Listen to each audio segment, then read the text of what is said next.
n equals to minus 2 3 অনেকের খুব simple algebraic addition সাবট্রাকশনে problem আছে রাখা এখানে জি sir work out 2n minus 3n 2n minus 3n part a যেটা part 1 so 2 into m m মানে কি 3 2 minus 3 n মানে কি minus 2 3 এখানে কি হবে 3 2 যা 6 2 2 যা 4 মাইনাস আচ্ছা এখানে তোমাকে বললাম না পরে তো পার্ট শুধু দেখো এই মাইনাস সাইনটাকে নিয়ে এখন চিন্তা করার দরকার নেই আমি আরো কয়েকজনের প্রবলেমটা দেখছি এই সিম্পল এডিশন তোমরা পারো না মাইনাসটা মাইনাসের জায়গায় রেখে দিব আমি মাল্টিপ্লাই করব অনলি 3 দিয়ে যদি -3 মাল্টিপ্লাই করি তাহলে প্লাস করতে হবে যদি মাইনাস দিয়ে করি তাহলে দুইটারই সাইন চেঞ্জ করতে হবে সো মাইনাসটা রেখে দাও মাইনাসটা কোনো চিন্তা করার দরকার নেই then 3 2 are 6 minus 6 3 3 are 9 9 এবার 6 minus 6 6 plus 6 12 এখানে অনেকেই 6 minus 6 0 বসায় না সেখানে আরেকটা মাইনাস আছে টাকাই নেই 4 minus 9 minus 1 ঠিক আছে Yeah. part 1 sir directly the last part 2 calculate modulus of 2n minus এটা পারি। 3n যে কোনো ভেক্টরের মডুলাস মানে হচ্ছে এটার যে x y কোঅর্ডিনেট সেটাকে রুট ওভার হোল স্কয়ার করব এই যে রুট ওভার 12 স্কয়ার প্লাস দিয়ে মাইনাস 5 স্কয়ার সো এন্ড 13 ও x y মানে root over x square plus y square যদি মডুলাস অফ n থাকতে হয় তাহলে তারপরে root over 3 square plus 2 square modulus এর মানে কি root over minus 2 square plus 3 square লজিকটা কি আমরা রুট ওভার কেন একটা লেন্থ বের করার formula x2 - x1 whole square plus y2 - y2 square root over না জি দেন ভেক্টর অরিজিন থেকে স্টার্ট হয় এইজন্য x2 - 0 whole square plus y2 - 0 whole square তারপরে x square plus y square এটা হচ্ছে লজিক এখন আপাতত আমরা ডেরিভেশনে যাওয়ার সময় এটা হচ্ছে ফর্মুলা ঠিক আছে কিন্তু ভেক্টরের জন্য তুমি কখনোই কোঅর্ডিনেট জিওমেট্রির এই ফর্মুলাটা ইউজ করবে না অলওয়েজ যখনই যে কোনো একটা ভেক্টর x y ফরম্যাটে চলে আসবে এটা লেন্থ √x² + y² ওকে এবার এবার আমি মাইনাস করছি এখন আমি কি করব b1 তুমি মাইনাস করছো তোমার একটা বেসিক প্রবলেম ছিল তুমি মাইনাস সাইনটাকে দেখছো হ্যাঁ, হ্যাঁ। এই মাইনাস সাইনটাকে দেখে এখানে মাইনাসটা বসায় দিছো এখানে যেটা করতে হবে ফর্মুলাতে ইজ অলওয়েজ প্লাস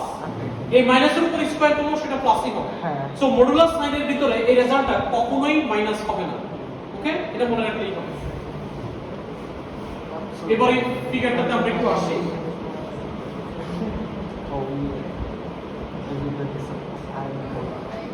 এ যারা যে টপিক ভুলে গেছো এই কোশ্চেন পেপার সলভিং কিন্তু অনেক কিছু মনে পড়ে যাবে বি এটা এ এখান থেকে এটা এন এটা এন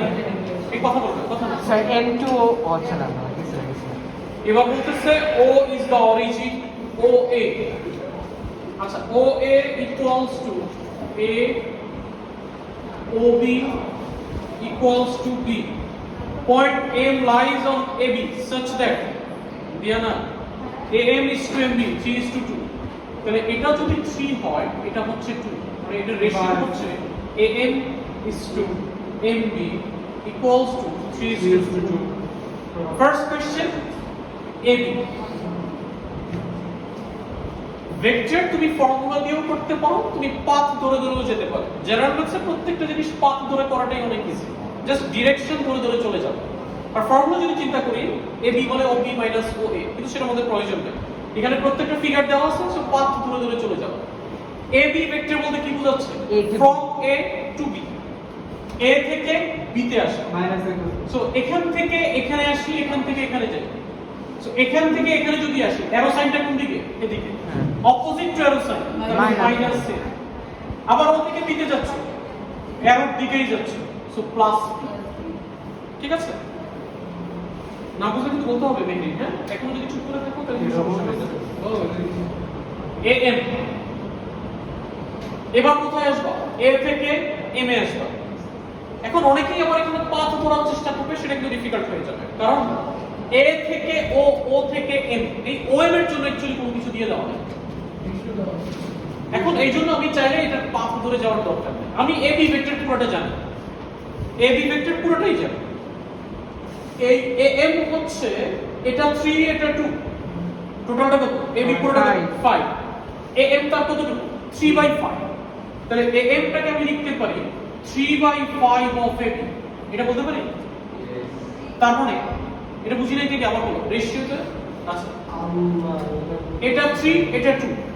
এই 3 এতটুকু রিপ্রেজেন্ট করে 2 এতটুকু রিপ্রেজেন্ট করে তাহলে টোটালটা কত 5 এ বি পুরোটা 5 তার মধ্যে এ এম কত 3 তাহলে এ এম এ বি কতটুকু 3/5 সো 3/5 অফ এ বি ঠিক আছে Yes. That means a 3/5 A B মানে হচ্ছে minus A plus B M চলে আসে ওকে কারো সমস্যা আছে আচ্ছা পজিশন ভেক্টর অফ এম গতকালকে তাসিনের কথা আবার কানে বাজছে তার পজিশন ভেক্টর কি জিনিস আমি জানি না হ্যাঁ না না এই জন্য আমি এটা একটু বলে দিই এই একটা x axis y axis এটা একটা point this is a point only যদি ভেক্টর বলি যে ভেক্টর a এটা কি সম্ভব ভেক্টর হইতে কি হইতে হবে এটা ডিরেকশন তাহলে a এর যে পয়েন্টটাকে আমি কনসিডার করছি সেটা কোন পয়েন্ট থেকে কার রেসপেক্টে x y মানে আমি বললাম যে এর কোঅর্ডিনেট 3 এই 3 বলতে কি বোঝায় x x এর দিকে 3 ইউনিট y এর দিকে 2 ইউনিট এই কাউন্টিং করতে থেকে এখান থেকে এই পয়েন্টটার রেসপেক্টে তুমি কাউন্ট করতেছো না ও এর রেসপেক্টেই তো এই a কোঅর্ডিনেটটা তুমি লেফট গুলো বা কোঅর্ডিনেট যেটা বের করতেছো সো এই a এটা যখন আমি ভেক্টরে বলবো এটাকে আমি বলবো OA is the position vector এবার আমি যদি এখানে পয়েন্ট দেই b দেন b এর পজিশন ভেক্টর কি OB আর আমি যদি বলি AB সেটা কি পজিশন ভেক্টর সেটা কিন্তু ডিরেকশন ভেক্টর পজিশন ভেক্টরও কিন্তু ডিরেকশন ভেক্টর যে কোনো একটা পয়েন্টকে যখন আমি অরিজিনের রেসপেক্টে কাউন্ট করব সেটাই পজিশন ভেক্টর তো তোমাকে যদি বলে পজিশন ভেক্টর অফ B বের করো OB position vector of M মানে ON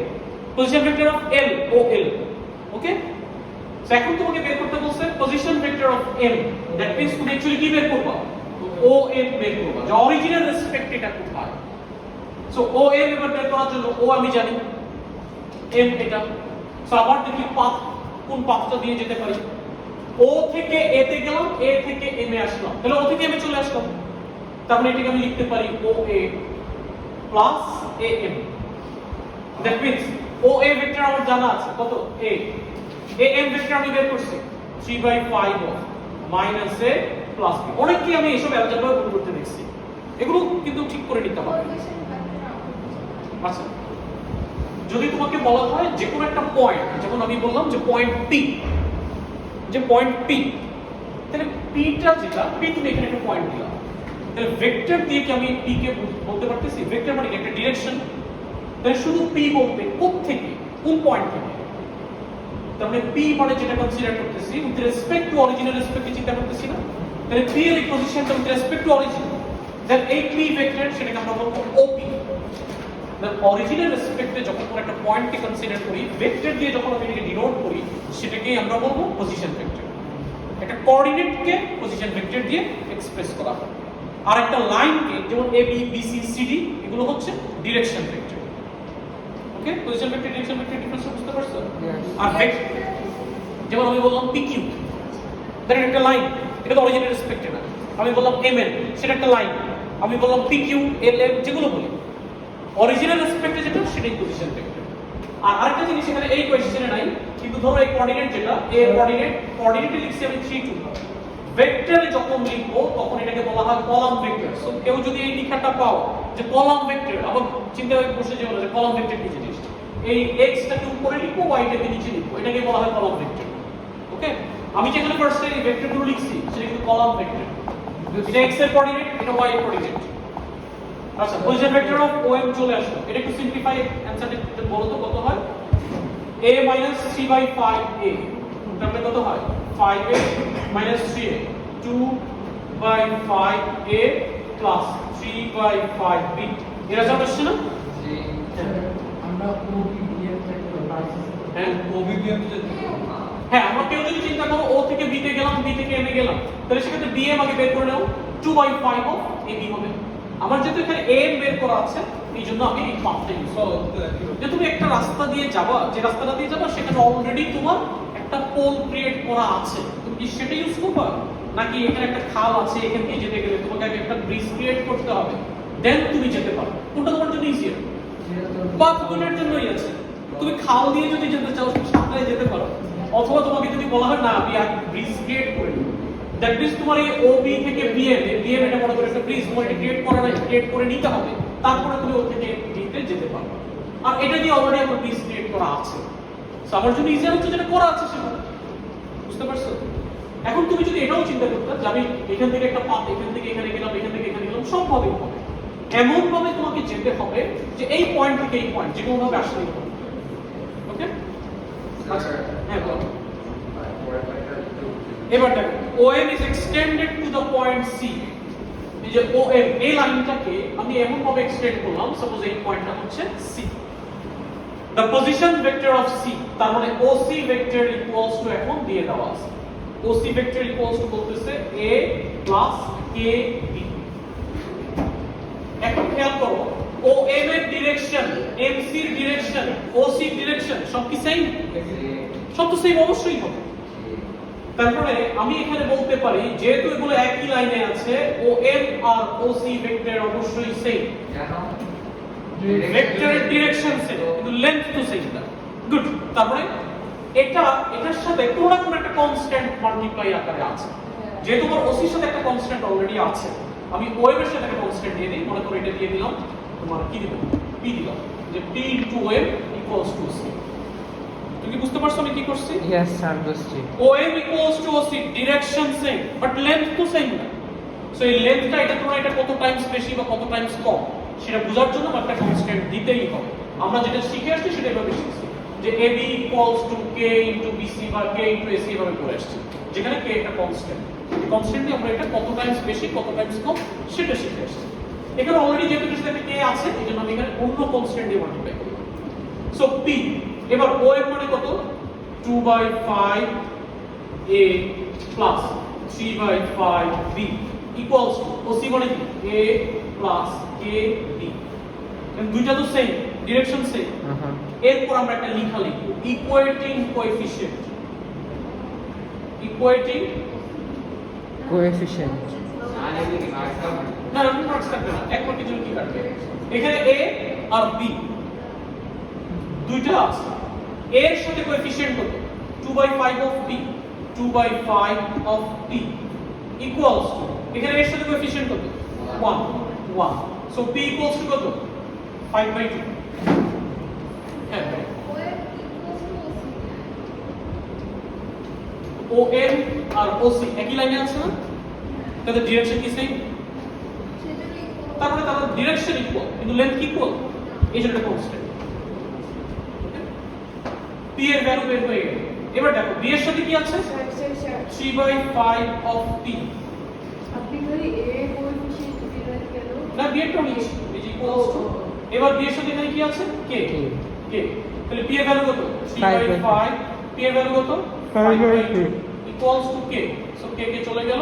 K 5 চলে গেল, K equals to 3/2। ঠিক আছে? Yes, এবার এটা